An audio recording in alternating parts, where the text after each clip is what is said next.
ယနေ့ခေတ်မှာဘာပဲပြောဇက်တပင်လောကကြီးဟာပိတ်သက်ရင်းနှန်းကိုရောက်ခဲ့ပြီ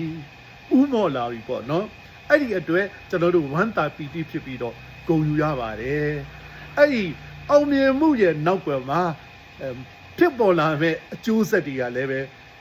ရှိသေးတဲ့အတွက်ကိုကတတိတရားကြီးထားရမယ်နော်တတိတရားမထားလို့ရှိရင်အောင်မြင်မှုရဲ့နောက်ွယ်မှာကြာဆုံးမှုတွေကရှိတတ်ပါတယ်အဲ့ဒါလေးကိုအသိပေးပြရစီဘာလို့လဲယနေ့ခေတ်မင်းသားလေးတွေကလည်းချောမှချောလှမှလှအဲ့တော့မင်းသားလေးတွေချောမှတော့ဘသူတွေကအများဆုံးအားပေးလဲအမျိုးသမီးတွေကအများဆုံးအားပေးတယ်စုတွေချကြတယ်ပစ္စည်းလက်ဆောင်တွေပေးကြတယ်အရိုးရိုးစုချတယ်ပစ္စည်းလက်ဆောင်ပေးတယ်လက်ဆွဲနှုတ်ဆက်တယ်ဒါတော့ကတော့အကြောင်းမဟုတ်ဘူးလေသဘောတရားဖြစ်ပြောမယ်ဆိုလို့ရှိရင်စုချရင်းနဲ့လက်ဆွဲနှုတ်ဆက်တဲ့ဟိုဆက်ဖီတွေပါဆွဲတယ်ဒါတော့လည်းအကြောင်းမဟုတ်သေးဘူးဒါပေမဲ့ကိုကစိတ်သဘောကဘလောက်ဖဲယူသားပြီမဲ့ကာယကံမြောက်ပေါ့နော်ထိတွေ့မှုတွေလွန်ကဲလာရင်တော့ဘေးပတ်ဝန်းကျင်ကြည့်လို့မကောင်းတယ်လို့ကိုယ့်အတွက်လည်းအိမ်ကြီးတွေပြတ်ပါတယ်အဲ့ဒါကိုအမျိုးသမီးတွေတော်တော်သတိထားရမယ်နော်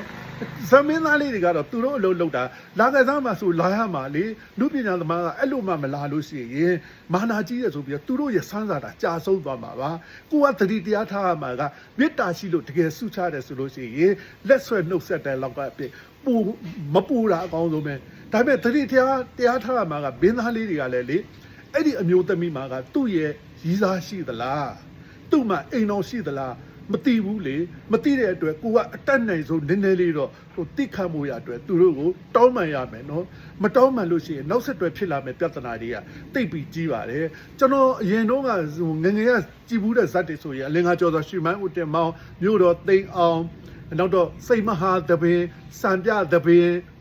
ရွှေနန်းတွေယုံဇက်တွေပေါ့ကျွန်တော်ကြည်ဘူးတဲ့ဇက်တွေမှာဆိုရင်ဇက်ခုံရှိမှာဆိုရင်ကျွေးရှိတယ်ဗျကျွေးတူးထားတာပေါ့နော်အလျာအနံဘလောက်ပေါ့နော်ကျွေးအနက်ကဘလောက်အဲ့ထက်မှာဆိုင်းရဆင်ထားတာဗျဆိုင်းရတီးဝိုင်းရဆင်ထားတာအဲ့တော့ပိသက်နဲ့ဒီဇက်ခုံတွေကချားထားတော့အတော်တင်ပိသက်ကဇက်ခုံမဟုတ်ဇက်ခုံကိုလာလို့မရဘူးလာလို့မရဘူး